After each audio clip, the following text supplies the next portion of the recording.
Before we start, can I ask everyone to make sure the microphones are switched off, and then the IT will start.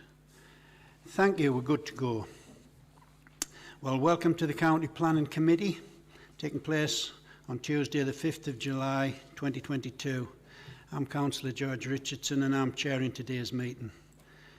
As I intimated, the meeting is being broadcast live through YouTube, and can I ask everyone to switch off or make silent your mobile phones and keep switched microphones off at all times unless invited to speak by myself.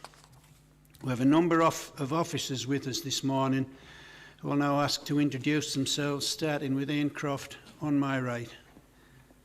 Good morning, Ian Croft, Committee Services. Neil Carter, I'm the solicitor to the committee. Andrew Ince, Strategic Development Manager. Claire Teasdale, Principal Planning Officer.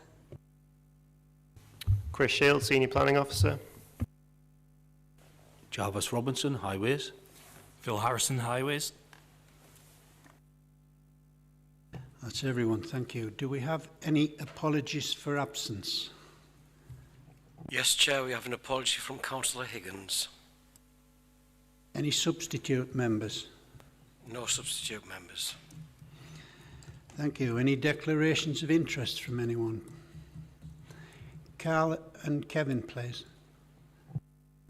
Thanks, Chair. I just think the issue with predetermination in this committee is really, really important when making planning decisions. And clearly, as leader of the Labour group, I've made a number of comments, including presenting the original business case for this application to Cabinet when it was first approved some years ago now. And then since we've been in opposition, made a number of comments against the proposed sale of this to Durham University. So I think it's only right and proper to protect the interests of the Council and myself that I'll withdraw for item 5A, Chair. Thank you. Thank you. Kevin? Thank you, Chair. I also won't be participating in item 5A for the same reasons outlined by Councillor Marshall. Given my involvement as a Cabinet member in the development and support for the previous administration's proposals, I can't approach this with an open mind, and most importantly from the perspective of the public, if indeed I was to state the position, I could and would consider this today with an open mind, and having listened to what I heard today, I still make that decision. I'm very worried about how that would be perceived. I've also publicly stated a previous position contrary to today's proposal, as indeed of others within this chamber. So I won't be taking part in item 5A. Thank you very much for that, Kevin and Carl. Can we move on to the minutes? Yes? I have included information about item 5A, which is a hot button political issue, as we all know, in my previous election literature, and for that reason I don't feel as though I can participate in 5A either. I wouldn't want to be seen to predetermine. Thank you very much for that. Neil's nodding and agreeing, so thank you. Can we move on to the minutes of the meeting held on the 7th of June 2022? Can we agree those minutes, please? Agreed. Chair. Peter, yes. Thank you, Chair. With regards to the minutes of the last meeting, just notice a typo on page 10. First paragraph, second sentence, where it states,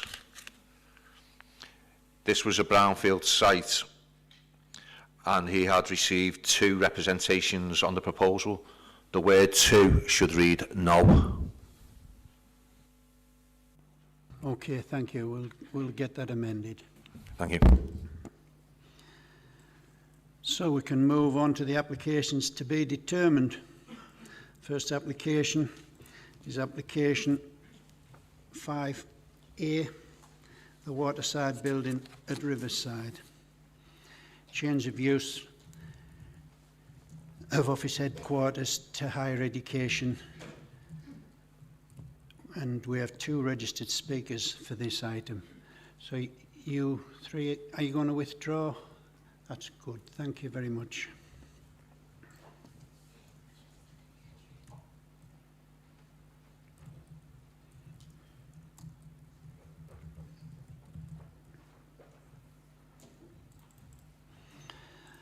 We can now ask Claire Teasdale, Principal Planning Officer, to present the report, which is on pages 11 to 38 of your paper pack. Thank you, Claire. Thank you, Chair. The planning permission was previously granted for the erection of an office headquarters, car parking, including multi-storey car park, with associated landscaping, highway and infrastructure works and demolition of existing structures in April 2019. Subsequent variation of condition applications were approved in 2020 and 2021. The current application site comprises the newly constructed building, the surrounding public realm on the boundaries of the building, the surface level car park adjacent to the building and the sprinkler tank within it. In terms of the location, I think we all know where the building is, but only as it can be seen on here, it's located to the south of the Freeman's Reach development with the National Savings and the Passport Office immediately adjacent to it. To the west is the River Wear, to the east is the Durham Sixth Form Centre, and to the north is the open land of the Sands. The site itself lies within Durham City Town Centre boundary as defined in the County Durham Plan, and it's also within the Durham City Centre Conservation Area. In addition, it's within the setting of the Durham Castle and Cathedral World Heritage Site, which is approximately 400 metres to the south. There are no ecological or landscape designations within the site. The building is complete, as I've said as well. In terms of the building, again, a photograph of the building from the Penny Ferry Bridge looking towards it. A photograph of the building from Freeman's Place looking north, and also a shot of the surface car park to the side of the building. In terms of the application, as Councillor Richardson set out, it's for a change of use. And it's for a change of use of the office headquarters originally intended to be Durham County Council headquarters to Durham University Business School. No amendments or external alterations to the building, external areas, lighting, landscaping or access arrangements are proposed as part of this application. The current internal layout could be adapted to meet the requirements of the university if required. Although the area of car parking adjacent to the building is included within the application area, the university doesn't intend to make use of this and it would remain within the ownership of the council. It's anticipated that the building would have a capacity of up to 2,300 students and staff. The building would be open 24 hours a day during term time, with out-of-hours porter covering the outside of, with the out-of-hours porter looking at staff coverage. The core teaching hours would be typically 9 a.m. to 6 p.m. Monday to Friday. There may be some deviation from these times during certain terms at Tiffany and Easter, as teaching may take place until 9 o'clock and some teaching space is used on Saturdays and Sundays. But the building would be closed during the university's Christmas closure period. In terms of representations and views received, these are set out in paragraphs 52 to 78 of the report, alongside the details of the publicity undertaken. There's been no objections from statutory and internal consultees, subject to conditions where appropriate. We now have had 6 representations in total, 1 objection, 3 support and 2 comments. That's an additional 3 since publication of the report. In terms of objection, we have an objection from a member of the public, considering that the robust case had been made for the original application and the benefits associated with it, and no evidence is provided that the public do not approve of this site for its permitted use. The objector, Mr. Southwell, will address the committee in terms of his representation. In terms of support, we have had letters of support from the North East Chamber of Commerce, and that's included within your report. They recognise, amongst other matters, the benefit for the local area, the county and the wider North East, and considering relocation represents an opportunity to maximise the benefits of the business school to the city and making a unique contribution to the county. Since publication, we've had the representation from Visit County Durham who support the development, and they consider that the development would help further develop the business school, or DUBS for short, Durham University Business School, reputation nationally and internationally, and it should help to raise its profile in the area of business tourism, which should in turn be helpful in attracting visitors and sustaining the city's visitor accommodation and places to eat and drink businesses. The other letter of support we received was from Business Durham, who advises that the university is an important partner in the regeneration of the county through the work it does to support businesses. The university's reputation and rankings of DUBS are noted, along with the need to expand it if it's to maintain its position. Durham needs to attract more and better jobs whilst retaining talent to help grow the economy, and an expanded business school closely linked to the county's economy is an important part of achieving this. In terms of comments, the City of Durham Trust, again, they're listed within your report. They have substantial concerns about the aspects of the change and its implications. Concerns include potential for flooding of the building, potential changes to the building and the use of the roof terrace, and specific comments are also made in respect of the submitted transport and travel plan. The Trust have been in contact with me since publication of the report, and they've highlighted that in paragraph 68 of the report, the final sentence, that the word no is missing, and that it should read, the Trust seeks reassurance that there would be no further changes to external spaces to counter the risk and public users are adequately protected. Obviously, the Trust's letter was available on the website, but only I have said that I'd just sort of highlight that to committee today. A further comment that we've received since publication of the report is from Durham County Council Labour Group. They have advised that, based on the submitted information, it considers the impact upon other stakeholders in the city centre would be greater than described and very different to the impacts of the circa 700 office staff which would have been accommodated within the building. The group consider that it is necessary to ensure that full information is provided to the committee about how the increase of turnover of DUBS would be achieved in the context of static student numbers. The group is of the view that this potentially impacts on the intensity of the use of the premises, with corresponding impacts on material planning considerations, including amenity of residents in the city, movement, access, and the character of the city centre overall. This matter has been raised with the applicant, who has confirmed that there would be no increase in student numbers.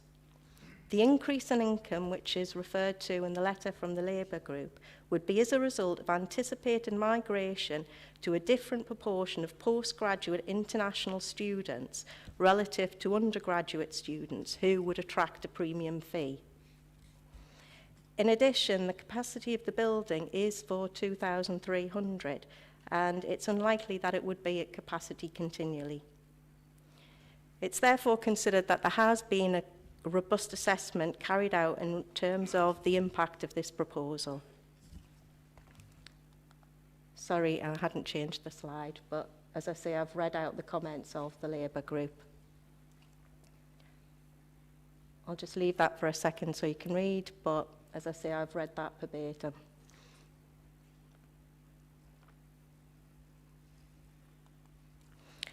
In summary, the principle of the development proposal as an office is established, and the construction of the building has been completed.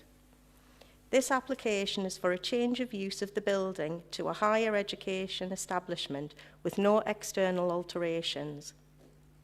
Consideration has been given to the principle of the development as an educational facility and the impacts of the proposal in terms of flood risk and drainage, transport and highways, residential amenity and air quality and other matters, and subject to appropriate conditions, the impacts are considered to be acceptable.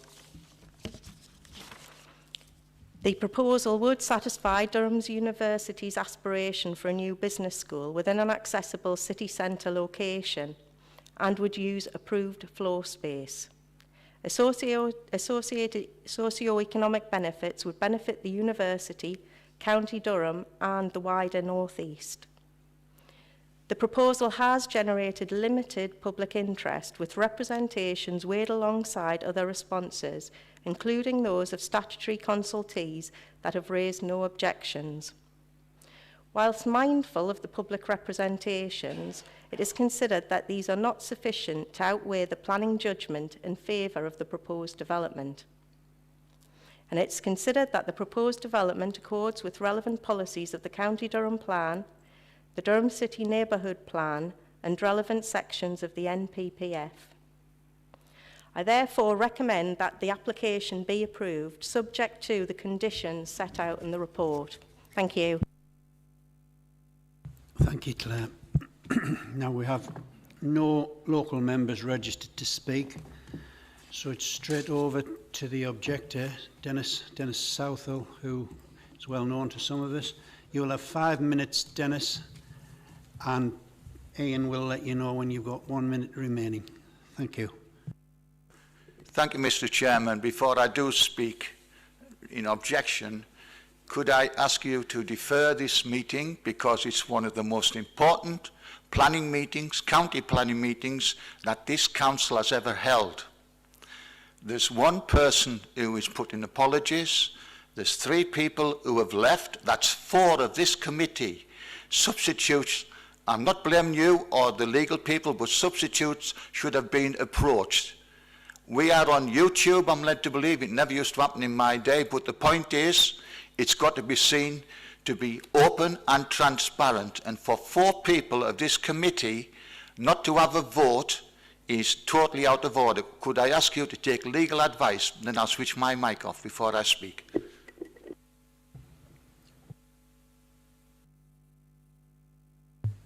Thank you, Chair. Just in response to Mr. Southwell's request for a deferment, there isn't any sort of overriding legal basis for that. Ultimately, the committee's quorate. Yes, some members have had to leave due to interests, but there's still a sufficient number to determine this application. It is, of course, a matter for members whether they would wish to defer, but my advice is that there isn't any proper basis for that. Thank you. Now, Dennis, I assume you've been on the clock for that time. I have. So you will just have remaining of the 5 minutes. And Did make it plain before I spoke. No, not before you spoke, after you'd finished speaking. When I finished, right. Thank you, Mr. Chairman. Good morning, councillors. I wish to explain this morning what democracy is. Government by the people exercised either directly or through elected representatives, a political or social unit based upon this form of rule, a social condition of equality and respect for the individual within the community. The people considered as a source of political authorities, these representatives are anonymous. In other words, self-governing, self-ruling, self-determined, independent, sovereign, free. When you are a member of this planning committee for Durham County Council, this applies to you. Could I remind you of the 7 principles of public life, normal principles? 1, selflessness. Holders of public office should act solely in terms of public interest. Dennis, I did suggest that you would only have a limited time, but I, for one, can hardly pick up your words. You're trying to go that fast. I will extend it by another minute. Thank you. Selflessness, 1. Holders of public office should act solely in terms of public interest. 2, integrity. Holders of public office must avoid placing themselves under any obligations to people or organisations that might try inappropriately to influence them in their work. They should not act or take decisions in order to gain financial or other material benefits for themselves, their family or their friends. They must declare and resolve any interest in relationships. Objectivity. Holders of public office must act and take decisions impartially, fairly and on merit, using the best evidence and without discrimination basis. Accountability. Holders of public office are accountable to the public for their decisions, and actions must submit themselves to the scrutiny necessary to ensure this. Openness. Holders of public office should act and take decisions in an open and transparent manner. Information should not be withheld from the public unless there are clear and lawful reasons for doing so. Honesty. Holders of public office should be truthful. Leadership. Holders of public office should exhibit these principles in their own behaviour and treat others with respect. They should actively promote and robustly support the principle and challenge whenever it occurs. April 2019, a planning application from Durham County Council was considered by the Planning Committee in this chamber. I had approached the Deputy Chief Executive for permission to speak in support of the application as a resident, having a wealth of experience of the site. At that meeting I spoke, the Deputy Chief Executive spoke, business representative spoke, and the architect, all in support of the application. I had not been approached by any political party to speak. There were speakers against the application, but the committee voted for approval. The Secretary of State was asked by Durham County Council if he wanted to inspect the application, and approval he declined. In May 2021, after the local county elections, as you all are aware, there was a change of political power at Durham County Council, and the then ruling group lost control to a coalition of councillors. This group of councillors have never asked the residents their thoughts on the new end quarters in Durham. They are just plain politics. Statements have been made by Councillor Bell, Councillor for Barnard Castle, that the building is fit for purpose in the wrong place. This was discussed at the meeting in April 2019. The site was agreed to be fit for purpose. Some cabinet members have made comments regarding comments made by residents. Have residents been given all the facts and advantages of the site by having the staff work there? The city is dying on its feet. Ask the shop owners and staff. The residents are fed up with the administration. They will have no respect for this committee if you approve this application from the university. Over 800 residents contacted, a return of 2, plus myself, 1 for 1 and 1 against the university application for the change of use, myself against. What do residents think of democracy at Durham County Council? Actions speak louder than words. Previous to this application from Durham University, approximately 3 years ago, Durham University lodged plans with Durham County Council planning for a new build on the old swimming pool site and car park for a business school. This application is still pending.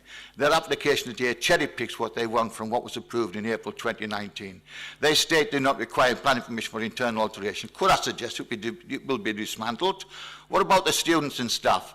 3 times the number of people who occupy the building if occupied by the county's council staff. We have approximately 2,000 students and staff at the Sixth Form Centre. Add on university students and staff.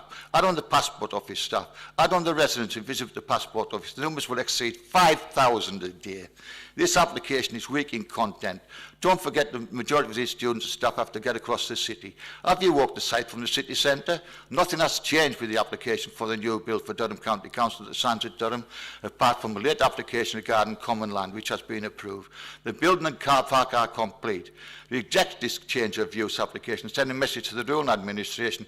You stand by your original decision of April 2019. If you approve this application, the building will be sold and Durham County Council staff will be nomads forever. You have a minute left. Durham County Council will never have a fit-for-purpose headquarters. What a legacy for this historic Durham County diplomacy.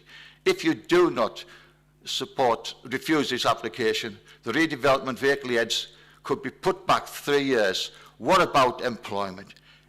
If any result is forwarded after today's meeting, could it please be sent to the Secretary of State? If it goes against what I say, I would wish to speak. Thank you for your patience for giving me the opportunity to speak common sense. Thank you, Mr. Chairman.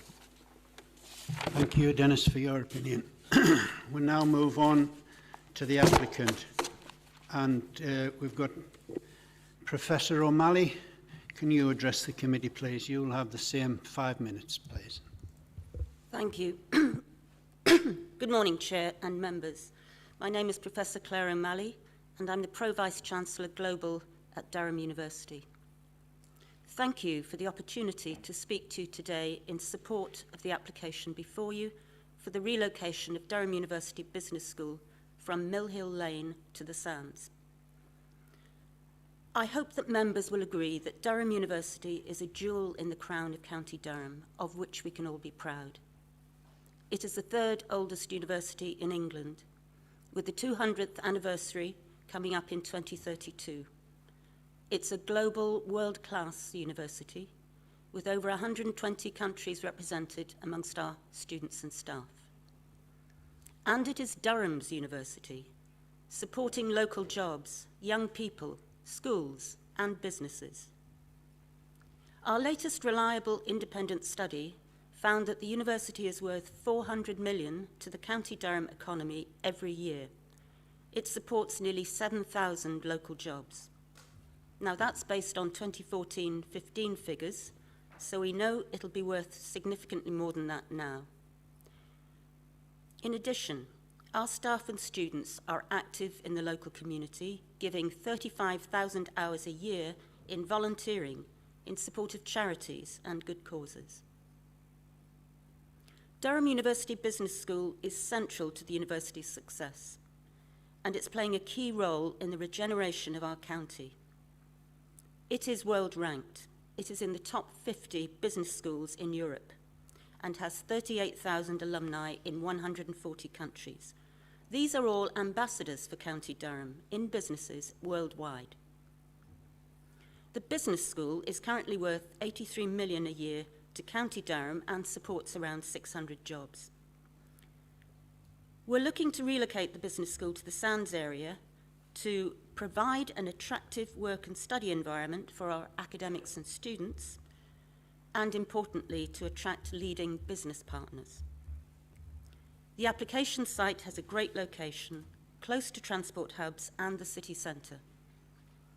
An independent report by Big R Economics has calculated that the relocation would be worth nearly 30 million a year to County Durham by 2032 and will support an extra 170 jobs. Plus, the internal refit of the building to support the change of use would bring local investment and employment. We are working in a competitive global environment, which with huge investment in universities in Asia, Europe, and America. Durham University Business School needs a new home so it can continue to thrive and compete successfully in this global marketplace. In preparing this application, we've consulted extensively with statutory bodies and with local community stakeholders, and we are very grateful for their support. I also want to make it clear that this application is not about increasing student numbers at the business school. It is about providing excellent facilities for an excellent faculty. The business school also has quite a different student demographic to other faculties. Many more of its students are postgraduates and mature students, often well into their careers, sometimes at executive level, and chiefly international. We're very pleased that council officers have carefully reviewed the application and, based on your planning policy, have made a recommendation in support. Durham University Business School aims to ensure that more Durham University graduates stay here in the Northeast, start new businesses, boost productivity, raise income levels, and reduce unemployment. I hope that that is a vision that we can all support, and I hope you will support this application to help to achieve that vision. My colleagues and I are happy to answer any questions, Chair. Thank you, Claire. Now then, do any members of the committee have any questions for the two speakers at this point? David, yes. Yeah, just my question at this point is the numbers that we actually use in the building on a day-to-day basis and at any one time. It's not clear in the report how many will be actually using it. We know that it was supposedly for 700 council officers and guests, but how many people will be actually using it? Can I ask the Professor that? Thank you for your question. It's hard to say exactly how many people will be using the building at any one time. We have a complex timetable, and the students would only be in for the hours that are scheduled for them, and perhaps some study around that. So we're not anticipating that it's going to be full of the 2,000 odd students all the time. It really depends on the timetable. And the same goes for staff who will be out making partnerships with local businesses and so forth. So my apologies, but we can't give you an exact figure, but it's unlikely to be full to capacity at any one time. Very much for that. Anyone else with a question? Okay, well, Claire, it's over to you. Do you have any comments on any of the represent? No? Then it's straight over to the committee for debate then, please. David Boyce, thank you. Thank you, Chair. Councillor Dave Boyce, Easington Division. I think in view of the fact that we're not sure how many people is going to be using this, and the Professor's just said so, as I say, this was supposed to be for 700. Now we're talking about 2,500 plus has been mentioned. I'm very concerned, the same as Dennis Southwell is, of the effect this is going to have on the city centre. The Durham City of Durham Trust are concerned about the flooding implications of this. So I think, in view of the fact that we aren't sure about the numbers that's going to be using this, and it's a strategic part of County Durham and Durham City itself, and we accept that Durham University is a jewel in the crown, but because of the vagueness in the response, and we're not sure how many numbers are going to be using this, I would ask for a deferral, and I would make that as a proposal if I can get a seconder. Thank you. That's Isabel. Do you wish to speak? I would second that as well. Thank you. Okay. Well, I think Professor O'Malley answered the question as honestly as she could. There will be maybe 2,500 students within any given period of time, but they won't be there all at one time. That's just not going to happen. But anyway, do I need to take any legal advice? Yeah, we've got other members ready to speak. And Patricia, you were first, please. Thank you, Chair. To me, this building was built for more than 700 people. Oh, I'm sorry. This building, when it was built, obviously had a capacity. It was going to be thoroughly underused with this council. And in my view, if you look at what's in the report, this can only benefit the university and this authority. Talking as an ex-businesswoman, this is a win for both sides. As far as flooding is concerned, well, I can't understand that. Have we built a building in the middle of Durham and not looked into that prior under the previous administration? I cannot see that flooding is an issue here. We do know already that they took stringent measures as regard to flooding measures previously on the other application. So I think that's quite spurious to bring that up, and I certainly don't think we should defer it. Thank you, Chair.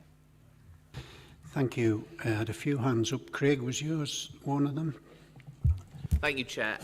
Councillor Craig Martin, North Lodge and Chestershire. I just want to speak specifically on the deferment vote, and I'll reserve the right to speak on the application as a whole later. I'm not particularly sure what more we would get from a deferment. Like, I completely understand Councillor Boyce's point of view that we don't know what the at any one time, but that is just the nature of play of university buildings. We know the absolute total, if we stuff that building full of people, what its absolute capacity is. But I think it is a bit unfair to kind of make demands on sort of, we need to go into further analysis. I think it's a fairly robust report that's been presented on us, and I will be voting against the deferment, Chair, when the vote is called. Thank you. Alan Bell, and then Cathy, please. Yeah, thank you, Chair. Just on the capacity of the building, I guess, like, sort of, if it wasn't, even if it was full all of the time on them numbers, I'm sure the case officer would have looked at them numbers to see if that was within sort of the workings of the building. In relation to the footfall, I guess that them students are already in Durham, so it's like they are supporting the local economy in Durham. They're just moving into another building.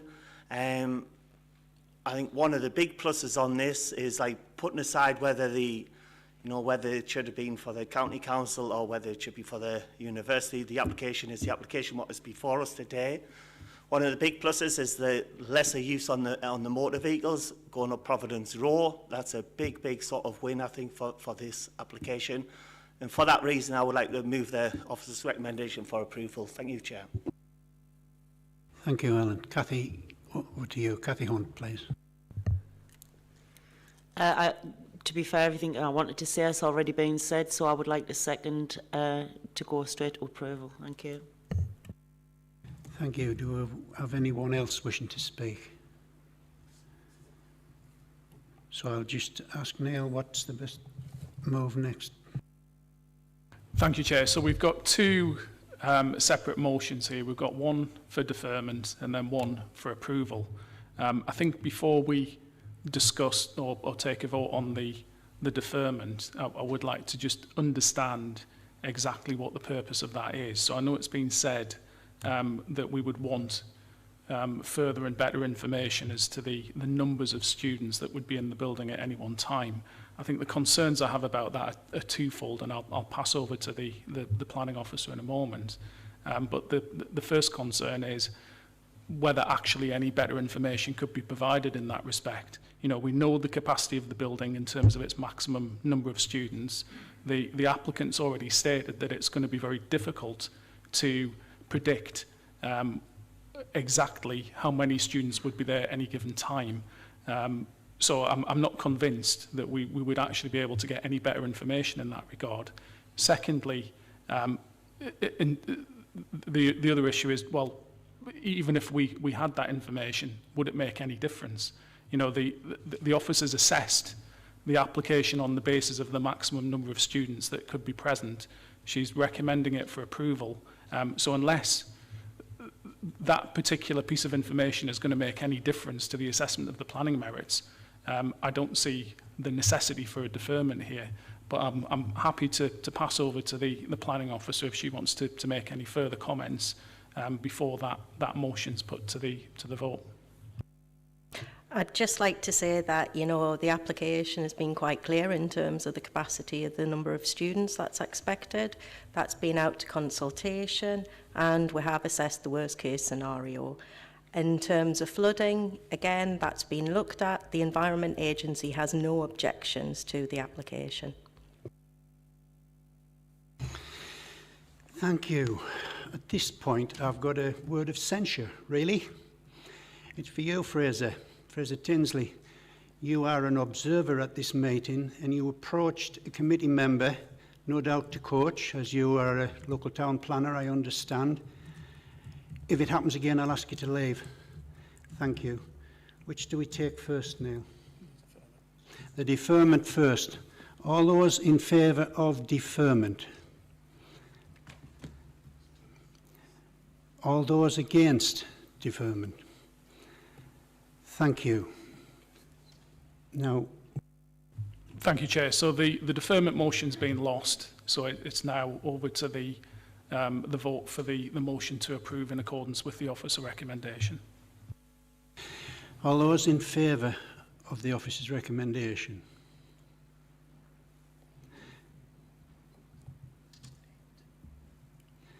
All those against? Thank you. That's approved. We'll move on to the second application when we get the other members who declared an interest back in.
David, Isabel, do you know if their members are coming back?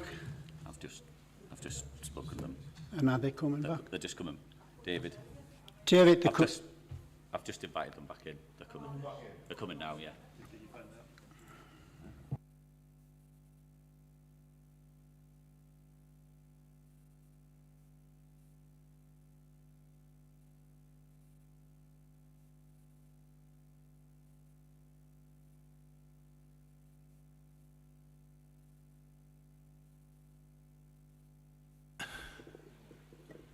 apparently we've got applicants for this application to come into the meeting. I haven't really agreed to come back in yet.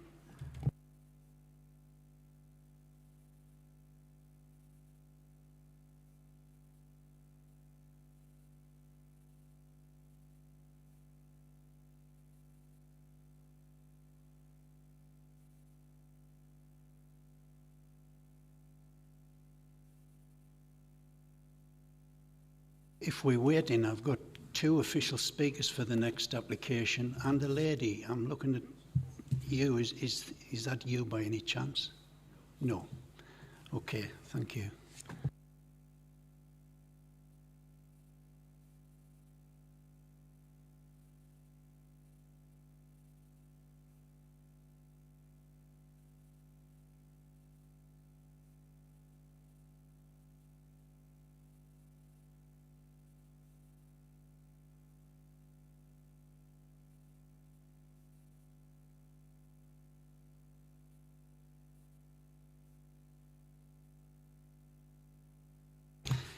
You will anyway, Dennis, won't you?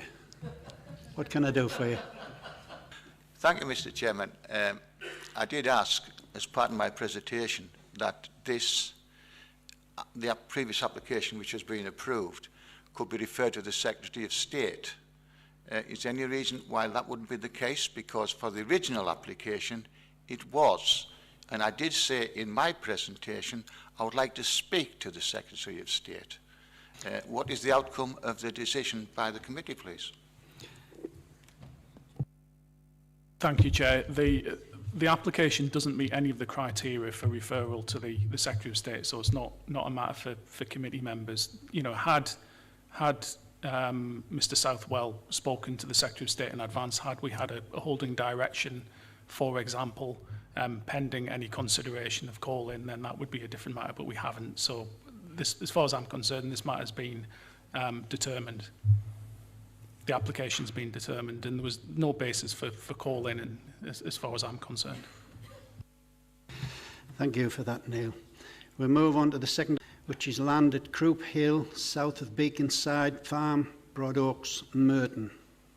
It's for the installation and operation of a ground-mounted photovoltaic solar farm, inclusive of solar arrays, transformers, substation, landscaping, fencing, internal access tracks, access, CCTV and other associated works.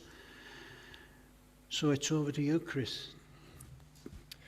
Thank you, Chairman. Thank you for introducing the application. Yeah, this is for a solar farm of up to 49.9 megawatts at Merton.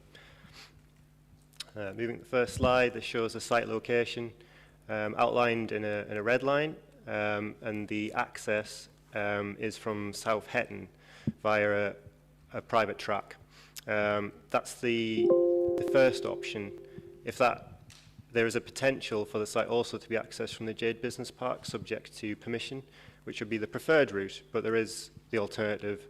Both routes come from the A19, but it is a more direct route through Jade, which is the straight road to the south of the site. Within the site, there are public rights of way. They're shown by the green lines on here. And then if we move to the aerial, you can see the lay of the land. Now this aerial is slightly out of date. Jade Business Park has actually been developed in the interim since this picture was taken to the south of the site. You can see the relationship of the site with Merton to the north, the standoff between that and to South Hetton to the south. You can also see the National Grid substation to the immediate south of the site and the Northern Power Grid one just to the east of that. This is the indicative layout of the site. Now you can see there's numerous white patches across the site, here and here. This is the way leaves for the power cables that are currently in place there, and also the public rights of way, which you can see moving from the west to the east here and from the north to the south. They will be retained as part of the development and delineate with fences, wide gaps, and the central path would actually be upgraded from a footpath to potentially being able to be allocated as a bridleway, because as part of the application we discovered there is a request for a bridleway to be located just to the east of there, and if we could move that onto the central section, that will be a benefit of the scheme. Now, to the north of the site, you can see that this green band, that's new planting in that area, and there's also additional planting elsewhere within the site, as well as upgrading the grassland to species-rich improved land. You can see at the south of the site, this is the Jade Business Park, and the road associated that is further to the south as well. Sorry, this is the National Grid substation. This is looking across the site from the south towards Merton in the north. And you can see the power lines that I mentioned as part of the site layout crossing the site, which wouldn't be affected, and we'd have the weir leaves remaining, so the land in between would be left as it is. And this is looking from the north, and the site is over to the south over here. For the purpose of the people watching on the stream, the area at the foreground would not be developed. It's further into the site where the solar panels actually begin. So we've had no objections from statutory and internal consultees, subject to conditions where appropriate. Landscape officers have advised that the development would cause harm to the character, quality and distinctiveness of the local landscape and to important views from high ground to the east, resulting in a conflict with CDP policies 10 and 39. Both the local members objected to the development due to the scale, location, impact to landscape, impact to wildlife and the proximity to housing. Merton Parish Council has objected due to the scale of development, the risks associated with battery storage, fire risk, impacts to rights of way, development in the green belt, impact on agricultural land, and a preference for this type of development to be located on brownfield sites. We've also received 75 letters of objection, raising issues of harm to biodiversity, farmland and food production, impact to residential amenity, inefficiency of solar panels, the location, water runoff, risks of battery storage, impact to the greenbelt, impact to house prices, and issues of electromagnetic radiation and arc flash. A lot of these issues have been addressed within the committee report, but just to go through a few of them. The scale of development is necessary to reach the economies of scale required for this type of renewable energy without subsidy. There's no battery storage on the site, so there's no risk associated with that. And in relation to electromagnetic radiation, arc flash and fire risk, the development would be built to British standards. It would be fenced and secure from public access and would be otherwise safe in this respect. There are concerns about development in the green belt. It isn't in the green belt, it's on green field land, which is quite different and doesn't have the same protections. We've also had a lot of concerns about being on agricultural land and the impact to food production. Now, this type of development, it's temporary, and although 35 years is a long time, the actual way the frames are put into the ground is very temporary. They're piled in and they can be pulled straight out. So if there is a balance required where we need food production, the development can be ended early and we can go back to food production for the site. All the other issues are addressed in the report, but if there's any further questions, I was happy to answer them.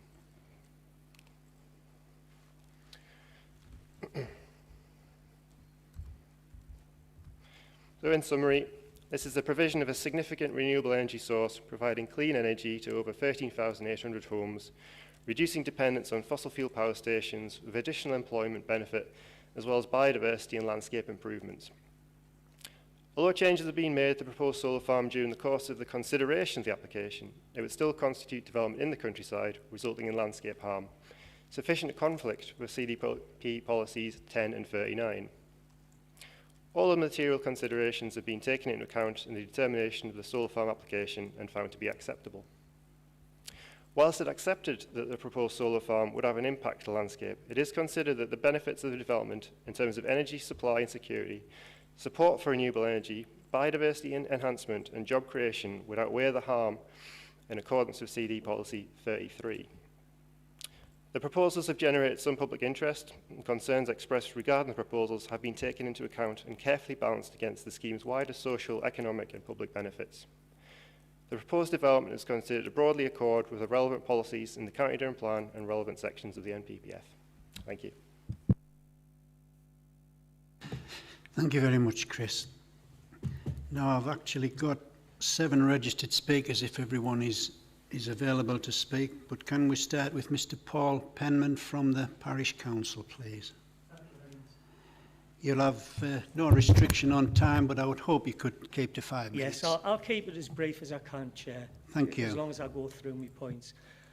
As a parish councillor representing Merton, I consider myself a custodian of the village with the responsibility to address views and concerns of the residents regarding this proposal. Merton is currently a rural area, and we feel this development will have a negative impact on all aspects of the environment, and it's an encroachment onto our open countryside. As an area of high deprivation, a lot of the residents look at this area as part of our countryside to be enjoyed as it has been for centuries. Not everybody has transport or the means to travel outside the area to enjoy the outdoors and open countryside.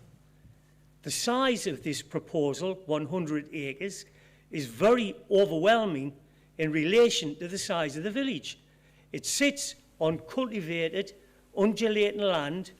Government guidance advises that solar sites of this nature should be located on flat plain land. This proposal, we believe, will have a negative visual impact for residents who live close to the development, along with people walking, cycling, running and other leisure users. The sheer size of the undulating land of this development will make it impossible to screen sensitively, which can be seen in Aura's viewpoint analysis.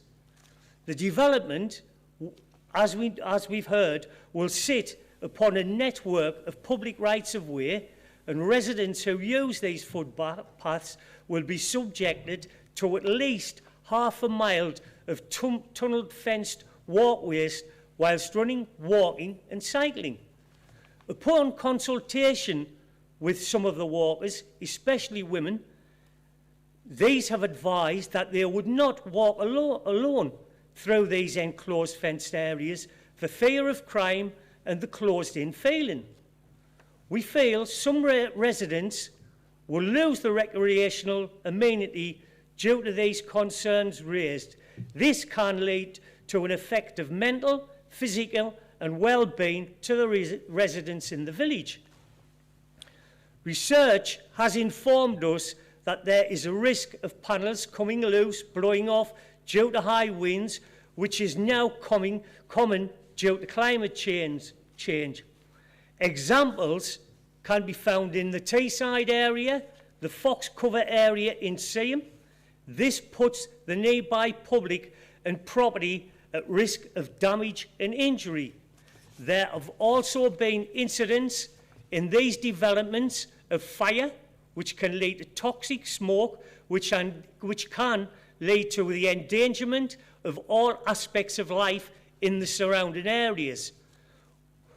The wind operating noise has been measured and deemed to be below acceptable levels.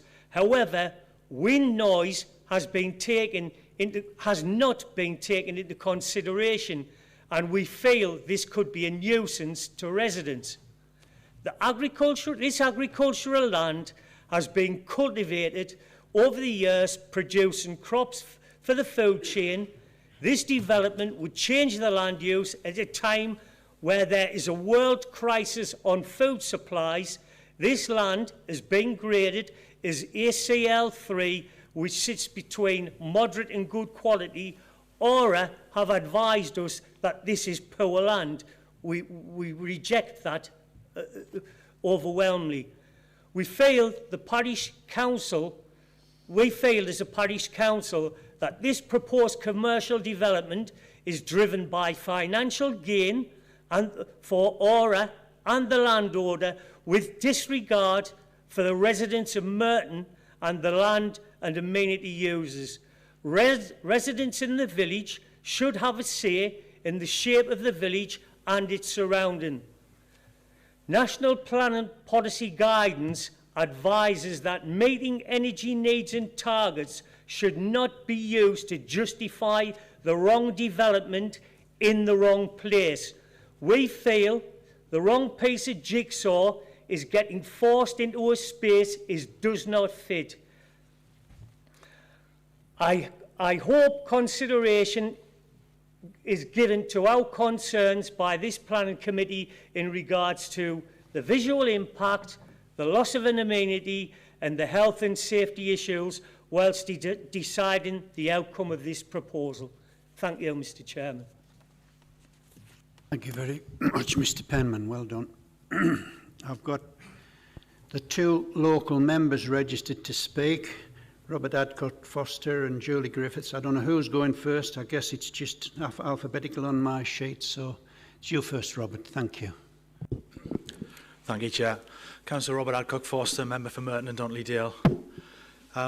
What I'd like to do first of all is respectfully point out that whilst this proposed development will actually affect two parishes, and that's the parishes of Merton and South Hetton, I'm here today to represent the views of Merton residents.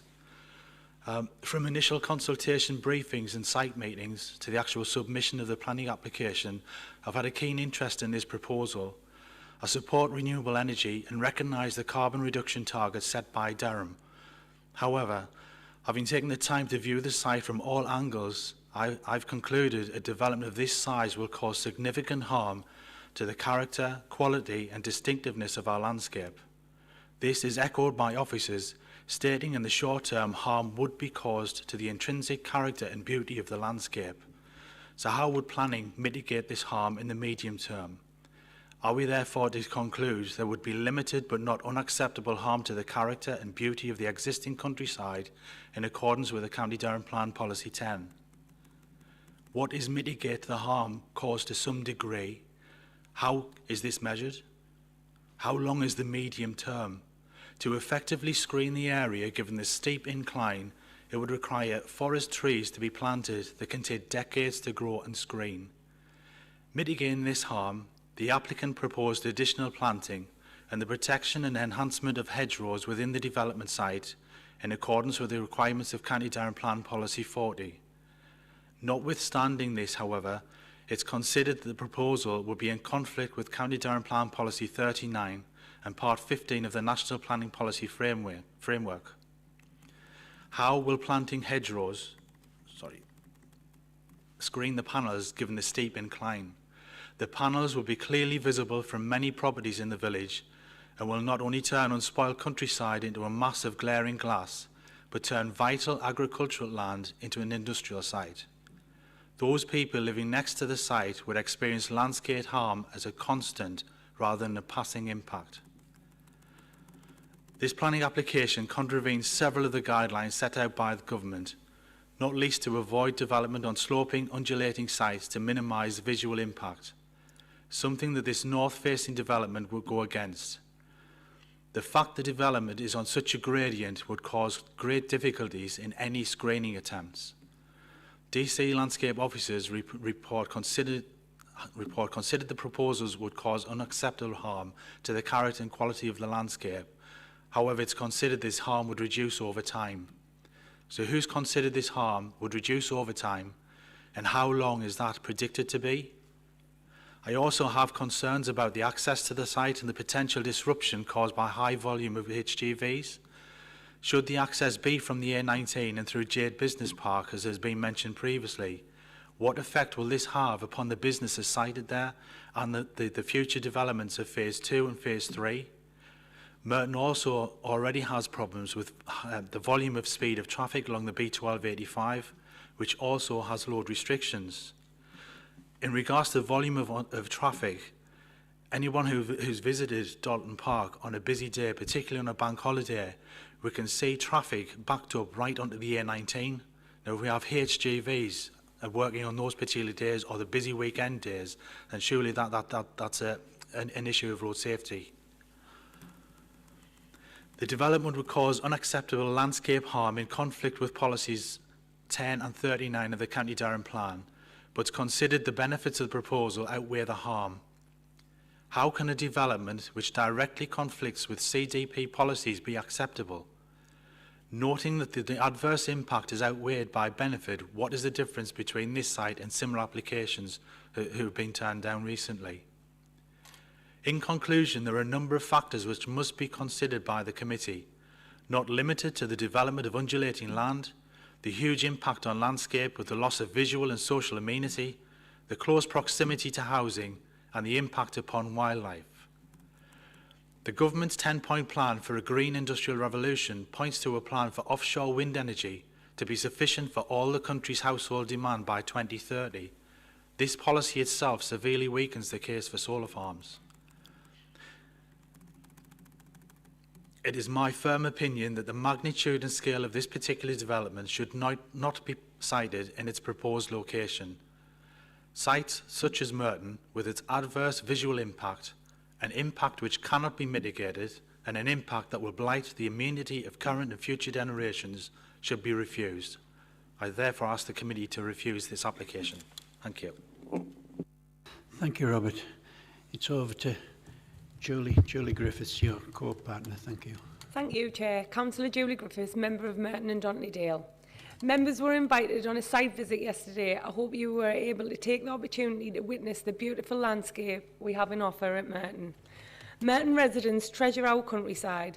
The landscape offers great amenities to the community in terms of walks, plants and animal life. The availability and the value of these amenities is more evident following the onset of coronavirus pandemic. Allowing residents to enjoy outside exercise in a green space within their own area of residence. We have high rates of poor health and social deprivation in the area, and the ability to exercise freely is vital. This is highly recommended by medical professions, not only for physical and emotional well-being, but more importantly for mental health. This proposal will destroy the landscape and amenities by covering the area with solar panels, together with associated security installations such as high fences. The construction period would also see public rights-of-way closed with leisurely and enjoyable walks replaced with a narrow corridor of high-fence industrial landscape. Hardly the relaxing experience enjoyed for generations by Merton residents. The proposed development would create an unacceptable impact on health, living or working conditions of the natural environment. How can the loss of social amenities enjoyed by residents for generations not impact on the mental health of local residents? It is ludicrous to suggest that there will be no impact on residents' health and well-being. Paragraphs 143 to 147 address public rights-of-way. Residents' concerns are dismissed, but there is no mention of corridors created by fencing and planting, which would present a risk, particularly to women walking in the area in such a restrictive and confined space. The danger of being confronted with a potential unfriendly encounter increases, and escape options are greatly reduced. Members of my local walking group have already indicated if the planning application is approved, they would no longer use this area in question due to the concerns of safety. This is also echoed by the parents of the children in my children's group who also use the area. Paragraphs 142 considers that the proposal site would not impact upon any nationally or local protected sites or species. What about ground nesting birds like larks and lapwings? These would experience habitat displacement as the birds require clear lines of sites to select nesting grounding. The proposal site right on existing grounds so that the birds could be lost to our community. This application has generated some public interest. Notwithstanding the poor consultation efforts, the fact is that there has been a massive public objection based on solid fact arguments, none of which has been successfully addressed in the planning report by the applicant. In conclusion, I ask the committee to refuse this application. Thank you. Thank you, Julie. Now we have two speakers to speak in objection to the application. I've exercised my chair's discretion and will allow each speaker up to 4 minutes to address the committee. As a consequence, supporters will have up to 8 minutes to address the committee. So I don't know whether Mr. Wynne or Mr. Brown is going first. Thank you, Chair, and good morning. Much has been said already, but what I would like to do is to acknowledge and commend to the committee all of the submitted objections by Merton residents. and in particular the report produced by the Merton Residents Action Group, the Parish Council, and indeed the Campaign for the Protection of Rural England, all of which present a fact-based, very powerful and compelling case for the refusal of this application. I note, Chair, that this committee has already refused 2 applications for solar panel farms at Sheridan and Het on the grounds that they would impact on landscape and ecology. I put to the committee and to you, Chair, that the Aura Power application is absolutely riddled with landscape issues and implications, and indeed many ecological issues as well. Much has been said, so I'm not going to labour those points about landscape, but I would like to digress slightly, Chair, because this next point is really important. I've been in discussion with the National Grid in respect of the Scotland to England Green Link, which has national strategic importance and will go ahead. I'm quite certain of that. And Merton residents there is no objections for Merton residents to this development. And it will include imposing buildings on the landscape. And the important point here is that thousands of homes across County Durham and elsewhere will benefit from green energy production. But the most important point is it will make a very significant contribution to Durham County Council's carbon footprint reduction target. And again, I think because of that, we shouldn't be asking Merton residents, a small community, to contribute further by accepting a solar panel farm. It's not necessary, it doesn't fit, and we're very happy to take Seg 1. The other thing I'd mention, Chair, is the ecological implications. Now, the committee may not be aware, but there is a scarcity of peer-reviewed research on the impact, medium to long term, of solar panel farms. I've pulled together in my research a review of literature produced by ESG Ecology based in Newcastle, and they actually highlight some of the potential adverse effects of solar panel farm installation in these areas.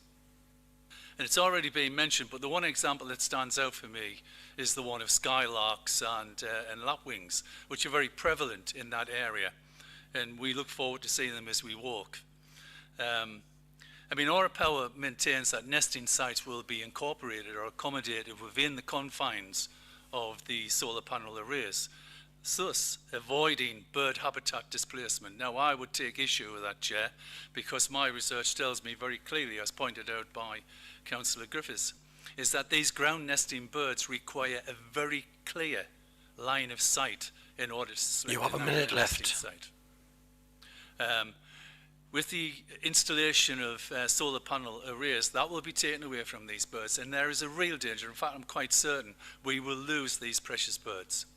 So finally, Chair, I would petition the committee in the strongest terms as elected members, but more so as the custodians of our communities, the ones responsible for ensuring our health and well-being is taken care of, not to grant this planning permission for this intrusive, community-damaging development when other more suitable sites are available. And these are the sites have been pointed out in the report by the Merton Residents Action Group. And I think, the final comment, Chair, it's grossly unfair to have, and we're talking industrial scale, green energy concentrated in a small area. Thank you, Chair. Thank you, Dr. Brown. Now, Mr. Wynne, you will have the same 4 minutes, and Ian will tell you when you've got 1 minute remaining. We're still on. Many thanks, Chairman and members of the Planning Committee, and thank you for the opportunity to speak. I'm sure the members have already read the myriad of objections concerning the proposal, and my statement follows. From a planning advice statement, support for solar PV should ensure proposals are appropriately cited, give proper weight to environmental considerations such as landscape and visual impact, heritage and local amenity, and to provide opportunities for local communities to influence decisions that affect them. Thanks to Mr. David Gray for his excellent landscape advice report. It effectively states that in all aspects the site is not suitable for this proposal. In fact, the summary states that throughout a 35-year period, the proposal will cause harm to the character, quality and distinctiveness of the local landscape. It also states that it is unlikely that the harm would be reduced other than by design change. Our opinion is the change would need to be major or complete rejection of the proposal.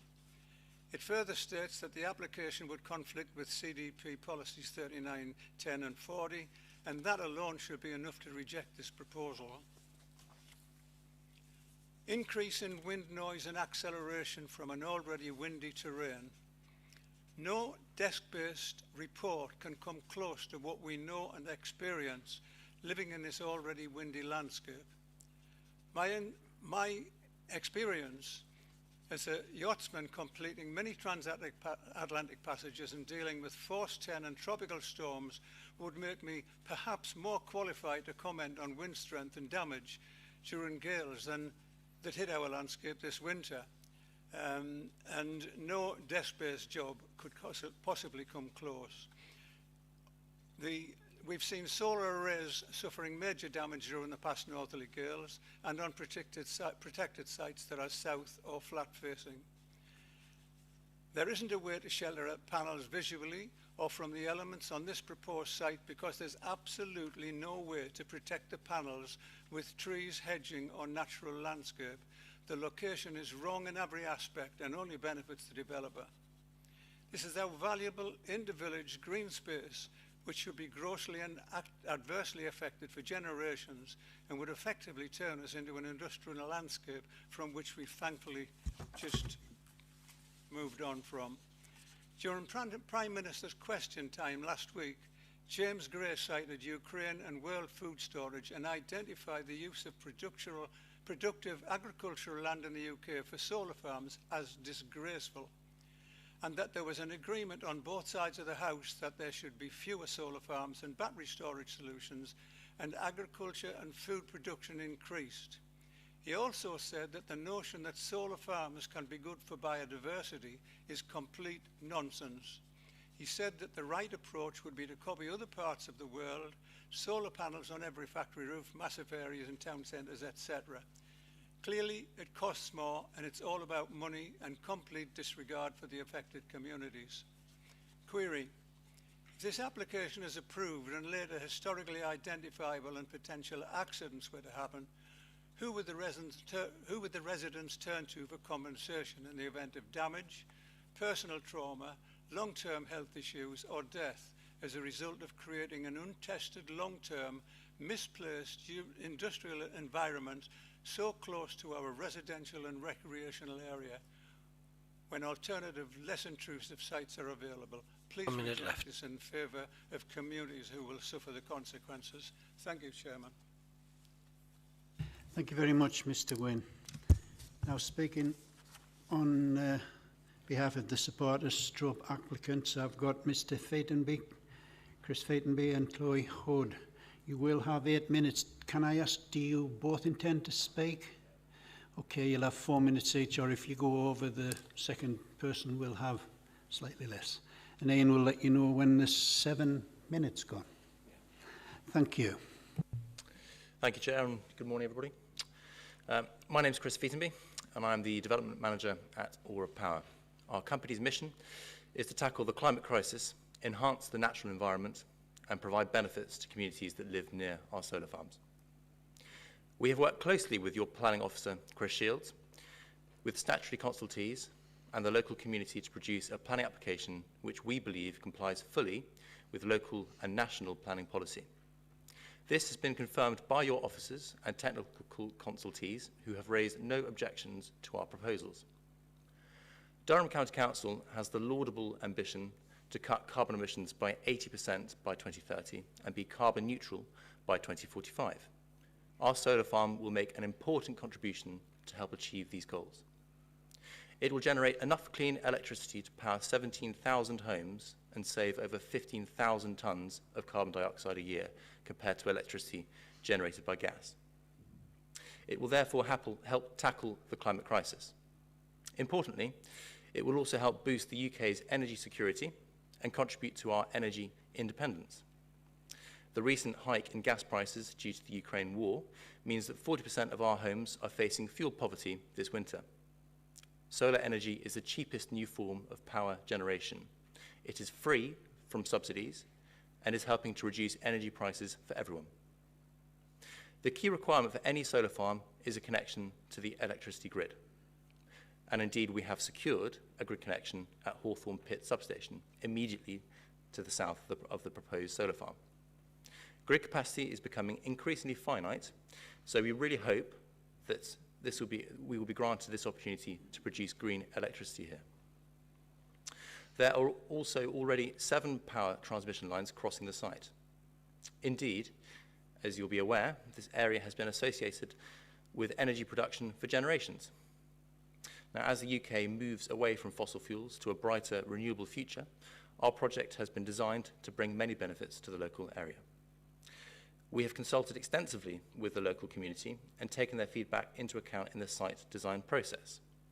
To reduce the visual impact, we removed 40 acres of panels from the nearest areas closest to Merton. We have increased the setback from the closest house in Merton to 450 metres.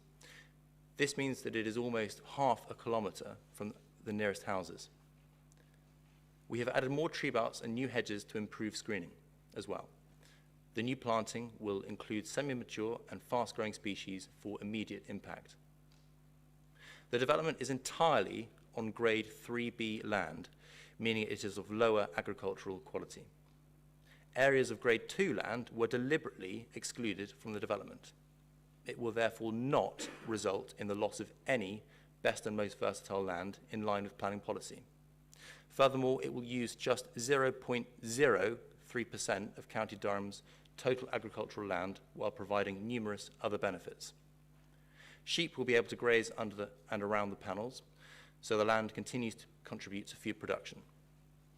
It is a temporary development, and after 35 years, all the infrastructure can be safely removed and the panels will be recycled. Due to the soil having been rested and allowing natural carbon sequestration, the land will likely return to farming in better condition than before. The UK is also facing an ecological crisis, and the solar farm will make a very substantial contribution to biodiversity. We have included plots for skylarks and lapwings in the design, and will be sowing grassland and wildflowers. Along with the new trees and hedges we will plant, this will result in an impressive biodiversity net gain of over 120%. This is 20 times higher than the 10% required in the Environment Act. Thank you for your time, and I'll shortly hand over to Chloe. Thanks, Chris. Hi, so I'm Chloe, and I'm the Communications Manager at Aura Power. So as Chris said, we have obviously consulted with the local community, and I've personally attended several meetings with residents and parish councillors to listen to their views, which we have taken into account and included in our design. So we're very proud of the community benefits package, which, as far as we are aware, is more generous than any other solar developers in the area are offering. We'll be setting up a voluntary annual community benefit fund of £17,500 per year, which is linked to inflation for the operational life of the solar farm. Our fund offers a wonderful opportunity to provide financial help to local households and businesses at a time of rising energy costs and the cost of living. It's the next generation that will bear the impacts of climate change, and our community benefits package also includes an educational programme. This funds school visits to the solar farm and educational sessions, all linked to the national curriculum. The footpaths and bridleway which cross the site will all be retained, so local residents can continue to have access to those and to green space. In fact, they will be improved, as we will be installing stiles which will prevent illegal motorcycles from using them and improve the safety for walkers in that regard. New hedges and trees will help to screen the panels from public rights of way, and they'll be adequately spaced to avoid any tunnelling effects. The solar farm will give rise to jobs not only in construction but for ongoing maintenance and land management, and we'll be prioritising local suppliers for these. In summary, Hawthorne Pit Solar Farm will continue the area's proud tradition of green energy generation, but will be doing it in a clean, sustainable way that the future generations can be proud of.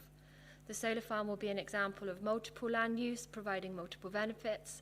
It will generate clean energy, tackling the climate crisis, continue to be used for agriculture, supporting local farming, and it will offer an enormous increase in biodiversity, tackling the ecological crisis. We hope councillors will follow their officers' recommendation and approve it. We're happy to answer any questions. Thank you, Chris, and thank you, Chloe. Do any members of the committee have a question for any of the speakers on this item? Cathy. Thank you, Chair. It states in paragraph 144 that access to the site will be through a bridle path, and that signage will be put up. So I just wanted a bit more detail on that, please. Thanks for the question. Yes, so as Chris said at the start of his presentation, there are two potential access routes, one of which we have land rights over, which is along the bridle path, which would be temporarily diverted during construction, which we estimate between 3 and typically 6 months. But our preference is to use the access along through the J Business Park, but we'd need to secure agreement over that. Thank you for that, Chris. Bill Moist, question, please. Sorry, just to ask on one point you made regarding the community fund. Did you say that you were setting a fund for £17,500 per annum? And will that last over the 35 years? £612,000, and yet the local residents are still against it. I just want to clarify that was what you were saying. Yeah, that's correct. Thank you. Really should be for Councillor Julie Griffiths. for committee members, but go ahead, Julie. The 17,000, that's to be split between Southampton and Merton, though. So it's not really a great deal. Okay, thank you very much for that. Oh, David, you have a question for the... Oh, right. Any further questions from the committee?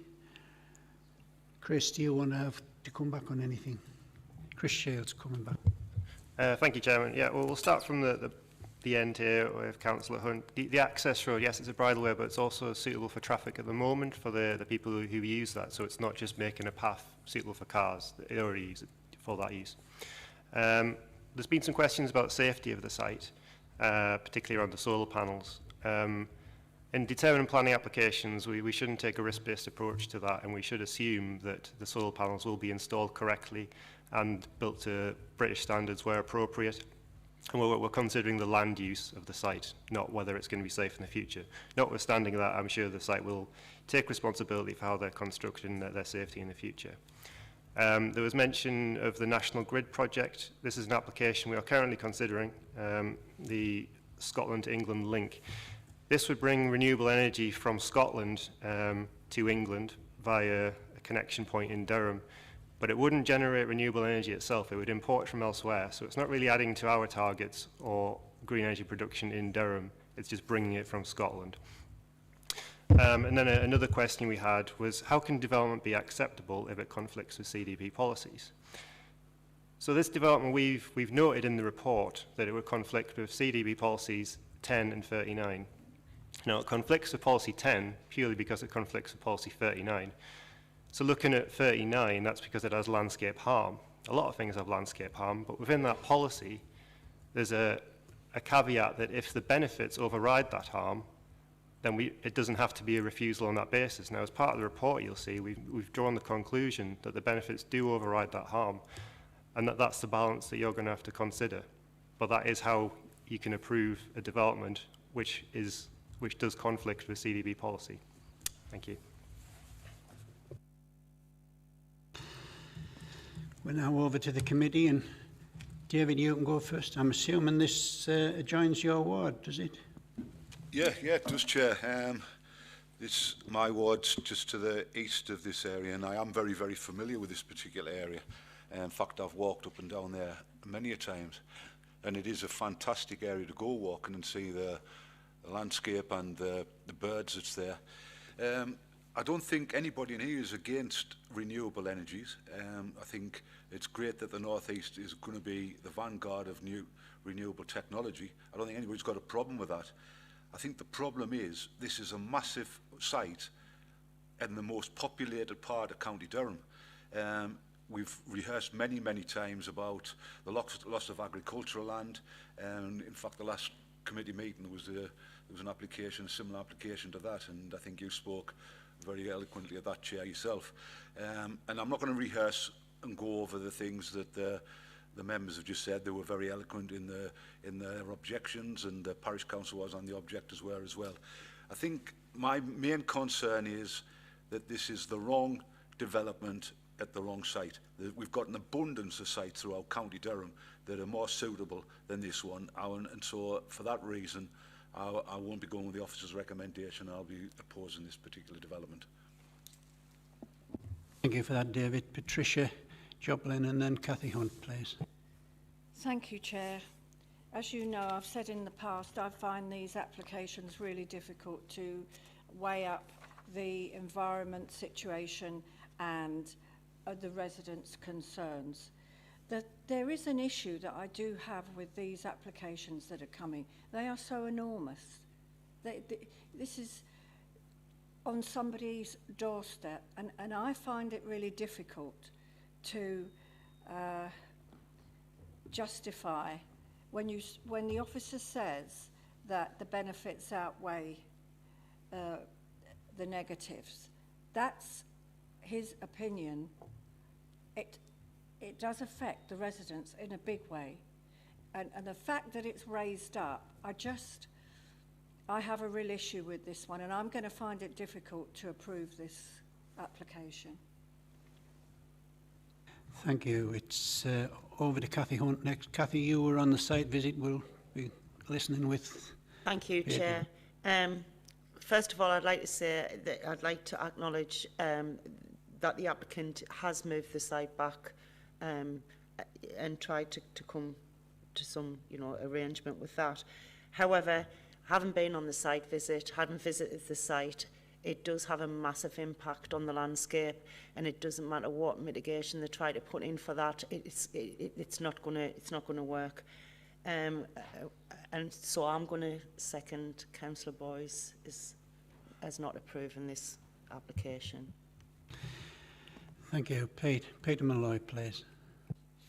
Thank you, Chair. Pete Malloy, Spennymoor Division. I've listened very carefully to both sides of the arguments on this.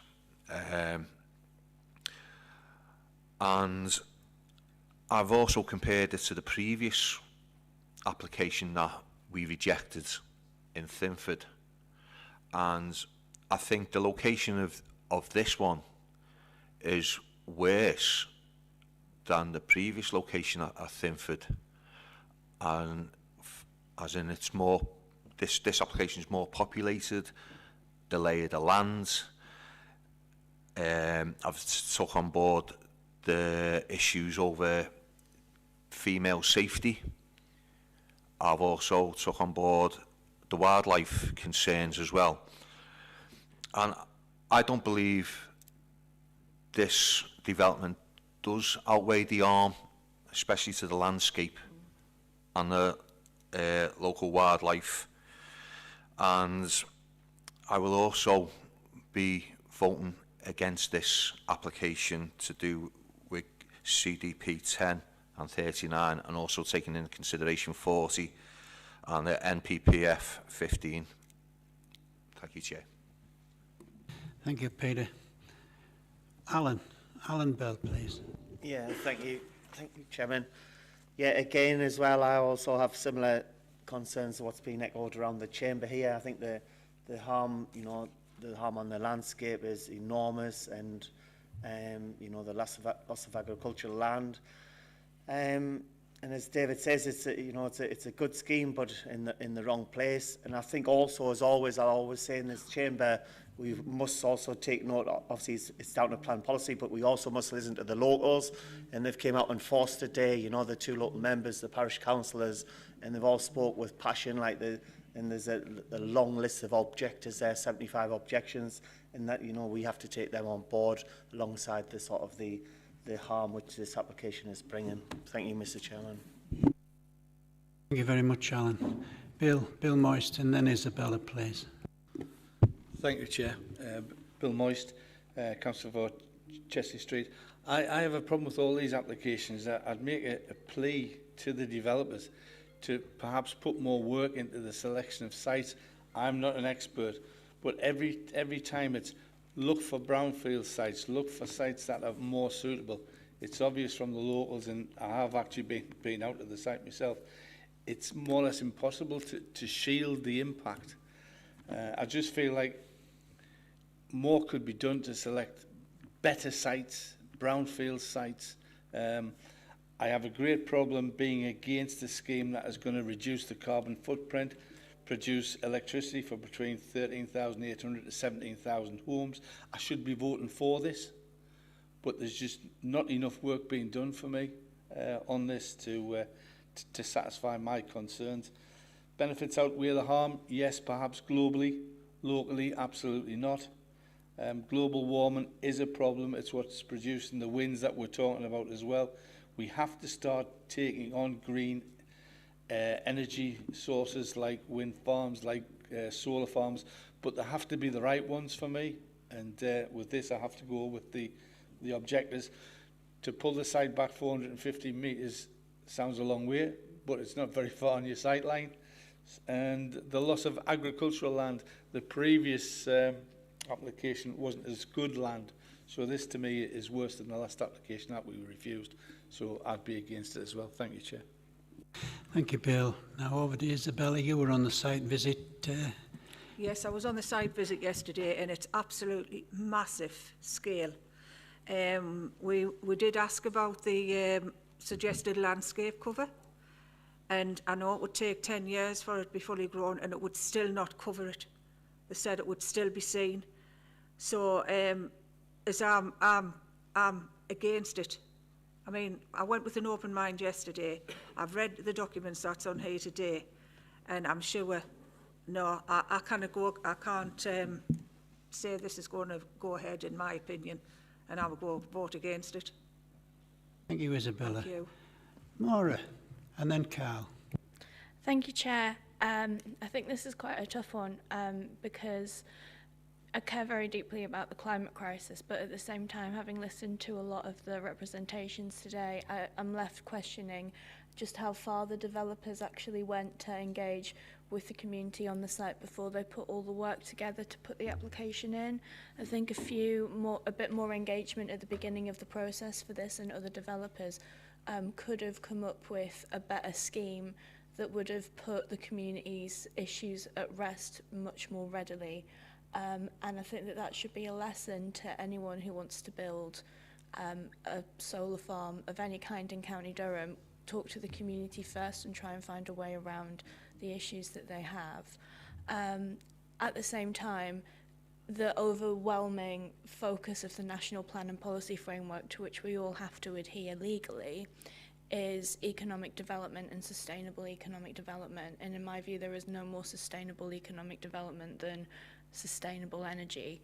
And as County Durham looks forward within the framework of the NPPF to regenerate itself, to take advantage as much as we can of the oncoming ecological revolution, we shouldn't be throwing out every single piece of work or every single solar farm that comes in front of us, because it's such an important part of our economic strategy as well. And even though that's not necessarily in and of itself a planning consideration, the NPPF is. I wouldn't want to throw out every single piece of work done on this site if there is some of it that can be salvaged. And I'd rather that we deferred and gave the applicant time to actually talk to the community and find some more suitable and sustainable alternatives around their issues. That would be my proposal, to defer and allow for further consideration, because I don't feel as if, as a committee, we can throw out every single piece of green energy that comes before us, when the council also has a strategy to try and capitalise on it. But at the same time, there are some serious issues with this application. Point out, Chair, we're looking at this particular development. We're not looking at green energy as a whole. We're just looking at this particular development, if it's the right place. Yes, I agree with that, and we will, without doubt, treat each application in its own merits. So thanks for that. Carl, I think it was you next. Thanks, Chair. To be honest, I've really struggled with this morning. It's been really interesting listening to the contribution from the local members and the residents in the community down in Merton in particular. I think when I look at developments like this, I look at my kids and I think I want to leave the world a better place for the next generation. I think I fully acknowledge the challenges facing the entire world when it comes to climate change, and I do feel that as a council and as a county, Durham needs to do more, and part of that and part of the solution going forward is going to be having more energy produced locally, whether we like to accept that or not. And I think one of the things that we need to do as a council is to look to identify strategic sites that could be suitable for this development. That needs to be done with the sector, with private developers and with local communities across the county. I visited this site several times from both the South Hetton side, from the Merton side, and spent many a day down at Jade Business Park. And I think the one thing I would say about the community down in Merton is that they're revolutionary in the way that they've embraced change over the years. You just need to drive down there and see the employment sites down at Dalton Park to look at the work, the fantastic work that goes on at the Glebe Centre. So the community down in Merton, for me, are always looking to embrace change and move on for the industrial past. And I think that's part of the reason why I'm really, really struggling with this, because the scale and the size of it, something's gone wrong somewhere along the line. And I think there should have been some really early debate and discussions between the developer and with the community down there to try and mitigate some of these concerns. I've got no doubt that some of the issues that have been raised today around loss of landscape amenity would never have ever been able to be satisfied, but I think there might have been a lot more room to compromise if that work had been done maybe a bit earlier at a much more community level. I mean, I don't think that the development heard what's been said today is as proposed is ever going to overcome some of the material planning issues we've heard this morning. But I do think as a council we need to be very, very clear going forward about where this type of development could be acceptable, because I think as a county we've got to take our share of this development and work with the sector and with our communities to identify sites where this would be suitable. I must say as well though that, in closing, the community benefits linked to this scheme do seem to be quite lucrative, and if there's any sites in Stanley, I'll be more than happy to work the developer on those. Thank you, Chair. Thank you very much, Carl. I think there's an application site coming forward very close to Maiden Law. Does any other member of the committee wish to speak? Go to vote. Yeah, Niels. Thank you, Chair. Just to clarify reasons for refusal. So I think I've heard from Councillor Boyes, and his reason was advanced on the basis of alternative sites. So it was all about site selection. No, not just that, landscape as well. And if I've got like 4 planning reasons, 10, 39, 40 and 15, but mainly 39, whether the benefits outweigh the harm that's been done. Okay, thanks for that clarification, Councillor Boyes. So what I was going to say about site selection is that there's no requirement on the developer to demonstrate that there are other sites that may be suitable or more suitable. You know, we've got to determine this, as you know, on the basis of the application before us. However, you've explained that the sort of main thrust of your motion is the landscape impact and the conflict with policies 10 and 39. So on that basis, I'm content for that to be put to the vote. It has been seconded. I don't know if the planning officer wants to say anything further about this. Yes, Chris, you can come back. Thank you, Chairman. Yeah, there was mention of Policy 40 there as well, Councillor Boyce, but Policy 40 is to ensure the protection of trees and hedgerows through development. We haven't identified any conflict with that policy, and there's no real loss of trees or hedgerows, so I would steer you away from that if you want to reconsider that. I'm happy to go with Policy 39. But I think there are elements in Policy 10, 40 and 15 that we could use, but I'm happy, if the rest of the committee's happy, just to go with Policy 39, that the benefits don't outweigh the harm that's being done to the landscape. And loss of agricultural land. Thank you. The officers don't think that counts for a lot, really. So it's over to the vote. All those in favour of refusing this application?